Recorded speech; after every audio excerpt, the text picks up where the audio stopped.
të vitit 2024, qytetarët tanë më në fund do të gëzojnë lëvizjen e lirë në Bashkimin Evropian. Pra,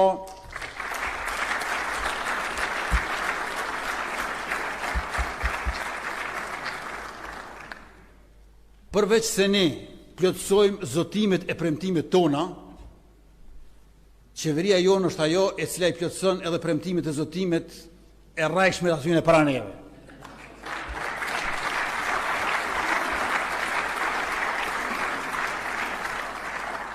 Ata flisnin e bërtisnin duke shpifur e u zotuar për gjë që s'realizoheshin asnjëherë, ndërkohë që ne zotohemi dhe I plotësojmë ato tonat, por për të mirën e qytetarëve, edhe kur ka pas ndonjë zotim të mirë të atyre të këqive, ne gjithashtu e plotësojmë.